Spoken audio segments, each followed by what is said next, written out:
आप मंदिर दर्शन जब भी करने जाओ, 7वां नियम, जब भी जाओ हो सके, अगर कोई मजबूरी है तो बात अलग है, भारतीय वेशभूषा के परिधान में जाना चाहिए, जो हमारी परंपरा है। उस वक्त ही सही 10 मिनट के लिए आप धोती लगा लो। माताओं को भी मर्यादित वस्त्र पहने। इसका मतलब ये नहीं है कि हम आप पर कोई प्रभाव बता रहे हैं या कोई नियम बता रहे हैं। आपकी जिंदगी है, भारत देश 1947 में आजाद हो चुका था, आप आजाद देश के आजाद नागरिक हैं, कुछ भी कर सकते हो, पर याद रखना ये आपका रहन सहन बता रहा है कि आप किस खानदान से आए हुए। बुरा मत मानना, भारत के लोग कथा को सुन रहे हैं, पूरे विश्व के लोग कथा को सुन रहे हैं। अगर कम कपड़े पहनना मॉडर्न जमाना है तो तुमसे बेहतरीन और तुमसे सबसे पहले मॉडर्न तो हमारी भैंसिया हो गई थी, कभी पहनती नहीं। अगर आपको लगता है कि आप मॉडर्न जमाना है और कम कपड़े पहनना मॉडर्न जमाना है और तुम्हें लगता है कि हम इसके विरोध में, बिल्कुल विरोध में नहीं है, पर मर्यादा है हमारी भारत भूमि की कि हम कभी भी देवालय में जावें, तीर्थ में जावें, मर्यादित कपड़े पहन करके जावें, ताकि वहां जाएं तो लोगों को भी लगे कि किसी संस्कारी परिवार से कोई आया है। मंदिर के दर्शन को हम जब भी जाएं अभिमान को त्याग कर। हम लोग भगवान के दरबार में भी वीआईपी प्रोटोकॉल चाहते हैं। यहीं की घटना है बद्रीनाथ की। जिस दिन हम पहले दिन आए, सामने बैठ गए, जैसे ही हम बैठे पीछे से बड़ी जोर जोर की एक माताजी आवाज से चिल्लाएं। हम कहा भाई कौन चिल्ला रहा है, क्या बात है। जब पता लगा तो एक माताजी चिल्ला रही थी, जब बागेश्वर बाबा आगे बैठ सकता है तो मैंने भी पैसा दिए, मैं आगे बैठूंगी। हमने जब उस देवी के दर्शन करे ऊपर से नीचे तक, और कुछ देर तक तो वहां के पुजारी जी रहे, आप सब समान बहुत अद्भुत हैं, बहुत विनम्रता पूर्वक हाथ जोड़ा, बहन जी यहीं बैठ जाओ, भीड़ बहुत है, आगे आने में दिक्कत हो जाएगी, आपको दर्शन बाद में करवा देंगे। नहीं, मैं भी क्या कम हूं, ये वो अंग्रेजी में 365 बात है। हमें लगा कि इन्हें हमसे जलन है कि हम आगे क्यों बैठे। हम का जलन ही खत्म कर दो, हम बगल में खिसक गए। हम का यू कम हियर, आ जाइए, हमने तो पीछे से भी हम कर लेंगे, हमें क्या फर्क पड़ता है, हम तो तुम दर्शन कर लो, तुम्हारे दर्शन कर ले भी सो हो गए। पर हमें जो है एक बात मन ही मन आई, उनसे तो कुछ नहीं बोला, क्या बोलेंगे, अभी तुरंत एक्ट लग जाएगा कोई, कौन लफड़ों में फंसे, तो उनसे तो कुछ नहीं। पर मन ही मन में हमने बोला, हम का जो भगवान के यहाँ भी ये कहें कि हमने भी पैसा दिए हैं, इन्हें तो मंदिर में भी घुसा दो तब भी भगवान दिखने वाला नहीं है। अंदर भी गर्भगृह में कर दो, भगवान दिखने वाला। दर्शन का नियम विनम्रता, पहला नियम। वहां दूसरा नियम, हम झगड़ने ना जाएं। मंदिर के दर्शन हमें झगड़ना नहीं, विनम्रता। कोई गाली भी दे दे सहज व स्वीकार करना। मंदिर के दर्शन का तीसरा नियम, हमको प्रदर्शन नहीं करना, बहुत ध्यान रखना।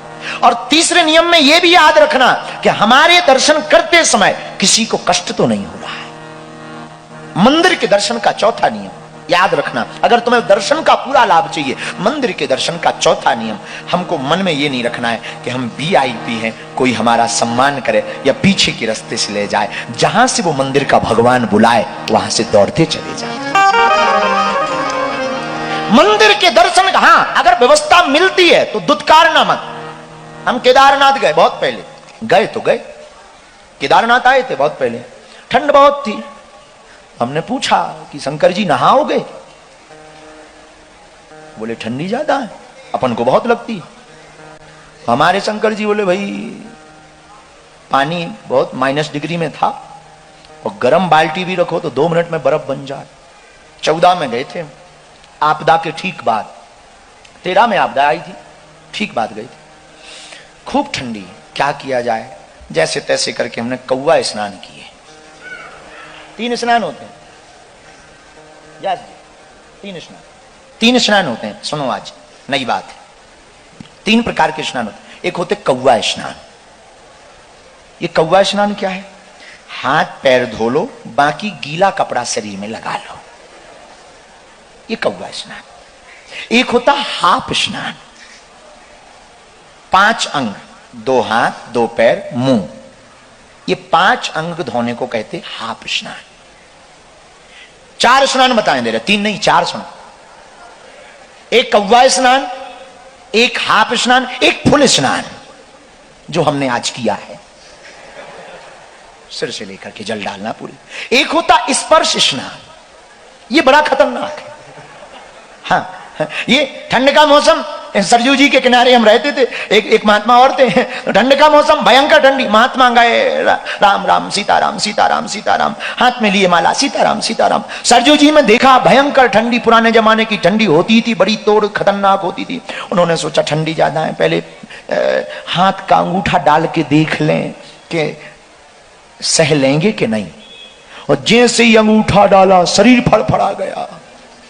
महात्मा वापस आ गए, बाद में आएंगे फिर स्नान करेंगे। हमें मिले, हम कहा महाराज दंडोत, बाबा जी, अरे पंडित जी दंडोत दंडोत। हम कहा स्नान हो गए? बोले हो गए। हम कहा जटाएं तो गीली नहीं दिख रही, तो धीरे से बोले अंगुष्ठा स्नानम सर्वम स्नानम, अंगुष्ठा स्नानम सो सर्वम स्नानम। हम भी बड़े बारे थे, हमने पकड़े उनके चरणों, पूरे शरीर में लगाए अपने हाथ। बोले ये क्या? हम कही तुम स्नानम सो मम स्नानम, हम समझ गए कि जब तुम अंगूठा भर से काम चला के आ गए, लफड़ा ज्यादा है, मतलब सीधो सो अकड़ जाने फ्रिज जैसो, कौन लफड़ा में फंसे। हम समझ गए जैसे रुई बिल्कुल अकड़ जात, वैसे ही अकड़। हम कहा तुम स्नान, दो जने बोले चलो, हम कही चलो। तो ये स्नान में तो केदारनाथ की चर्चा हम आपको बता रहे थे, वो बात आप लोग भूल ना जाओ, जहां हमारा लक्ष्य है वो आपको बताना। गए तो स्नान किया, ऐसा नहीं है कि नहीं किया, पर ठीक है, अपने तिलक चंदन लगाया। हमने केदारनाथ भगवान से दूर से पूछा, लंबी लाइन है, बर्फ गिर रही है, अपनी दम नहीं है, क्या करें? लग गए लाइन में। दो बच्चे साथ में थे, परिकर, उन्होंने झोला ले लिया। वो बोले गुरुजी आप वहां टपरी में खड़े हो जाओ, हम लाइन में लगे, दरवाजे पे पहुंचेंगे, आप आ जाना। हम कहा ये ठीक है। हम चाय पीने लगे, तब तक हमारे केदारेश्वर महादेव बोले कचौड़ी और खा लो। क्या करोगे खड़े खड़े? हमने कहा नहीं खाना नहीं है, अभी दर्शन करना है, बाद में खा लें। बोले नहीं गर्म है। अब जब नहीं माने, अब उनकी ही आज्ञा, मन में भी वही बैठी, हमने सोचा हम दर्शन करने अंदर जाएं, और कचौड़ी दिमाग में आए। बस दर्शन का महत्व। एक कचौड़ी भी हमने ली, हल्की चाय ली। इतने में एक आर्मी के भाई साहब आ गए, गनन टांगे, अरे आप बागेश्वर महाराज? हम कहा हम वो ही है। उन्होंने महाराज तुरंत उन्होंने प्रणाम, हमका कल्याण हो तुम्हारा। कहाँ गुरुजी? हम कहा यहीं। दर्शन भाई? हम कहा भाई दर्शन ही हो गए होते, यहाँ खड़े होते, कमरे में होते, रजाई ओढ़ के पड़े होते। तुरंत बोले चलिए। मम्मी का चलिए। हम समझ गए, अब क्यों, कौन मना करे।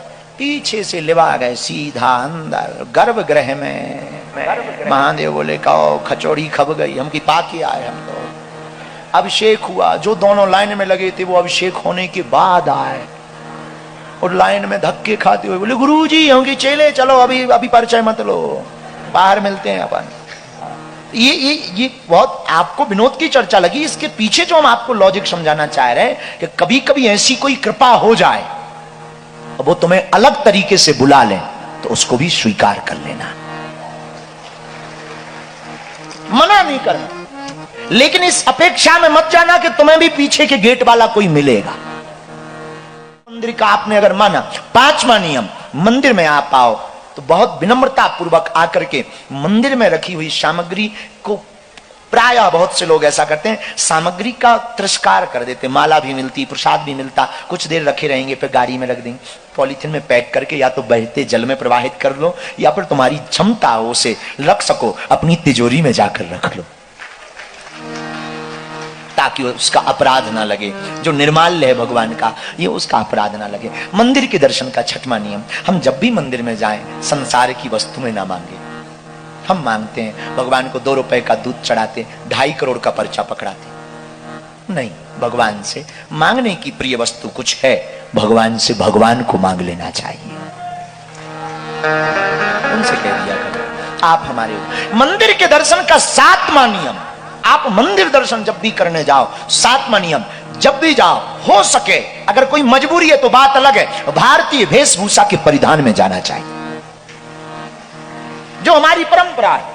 उस वक्त ही सही 10 मिनट के लिए आप माताओं को भी मर्यादित वस्त्र पहने। इसका मतलब ये नहीं है कि हम आप पर कोई प्रभाव बता रहे हैं या कोई नियम बता रहे हैं। आपकी जिंदगी है, भारत देश 1947 में आजाद हो चुका था, आप आजाद देश के आजाद नागरिक हैं, कुछ भी कर सकते हो, पर याद रखना ये आपका रहन सहन बता रहा है कि आप किस खानदान से आए हुए। बुरा मत मानना, भारत के लोग कथा को सुन रहे हैं, पूरे विश्व के लोग कथा को सुन रहे हैं। अगर कम कपड़े पहनना मॉडर्न जमाना है, तो तुमसे बेहतरीन और तुमसे सबसे पहले मॉडर्न तो हमारी भैंसिया हो गई थी, कभी पहनती नहीं। अगर आपको लगता है कि आप मॉडर्न जमाना है और कम कपड़े पहनना मॉडर्न जमाना है, और तुम्हें लगता है कि हम इसके विरोध में, बिल्कुल विरोध में नहीं है, पर मर्यादा है हमारी भारत भूमि की कि हम कभी भी देवालय में जावें, तीर्थ में जावें, मर्यादित कपड़े पहन करके जावें, ताकि वहां जाएं तो लोगों को भी लगे कि किसी संस्कारी परिवार से कोई आया है। का 8वां नियम, अगर आपको दर्शन का लाभ लेना है, जब भी किसी तीर्थ में जाओ 3 बातों को याद रखो। पहले जाते ही स्नान करो। वहां कोई सरोवर है तो ठीक है, नहीं है तो वहां की रज को ऐसे लेकर के शरीर में लगाओ, ये भी एक स्नान है, स्नान करो। दूसरा, ध्यान करो, वहां की कुछ महिमा को सुनो पहले। तीसरा, जो हो सके अपने मन से, श्रद्धा से, जेब से दान करो। ये 3 बातों को आपको 8वें नियम के रूप में पालन करना। मंदिर दर्शन का 9वां नियम, जब तक तीर्थालय में रहना, जब तक उस देवालय में रहना, अपने गुरु मंत्र का जाप करते रहना। गुरु मंत्र का आप जाप करते रहोगे, दर्शन के दर्शन, लाभ के लाभ। बहुत से लोग हमको मिलते हैं, हम बहुत पूजा पाठ करते, फल नहीं मिलता। आपके मंदिर जाने का तरीका बहुत गलत है। एक सज्जन बैठ के जा रहे थे रस्ते में ऐसी बात बताई, क्या करते हैं आप? बोले बैंक कर्मचारी हैं, पुराना जमाना। यही उत्तराखंड की घटना है, आप बुरा मत मानना, विनोद की बात है। उत्तराखंड का चंगीलाल रिक्शा पर बैठा मंदिर जा रहा था। एक सज्जन बगल में बैठे थे, उन्होंने पूछा क्या करते हो? चंगीलाल ने कहा बैंक में है, मैनेजर हैं। भगवान की बड़ी कृपा है, ईश्वर की कृपा से 10,000 रुपया का बैंक बैलेंस। उस जमाने में 10,000 बहुत होती। अच्छा, बहुत अच्छा। पढ़े लिखे हो? हाँ हाँ पढ़े लिखे, बहुत बढ़िया बढ़िया। बूट, सूट बूट में बढ़िया बैठे, बड़े आनंद के साथ में बैठे। रिक्शा गया, मंदिर के सामने खड़ा हुआ, और जैसे ही रिक्शा सामने खड़ा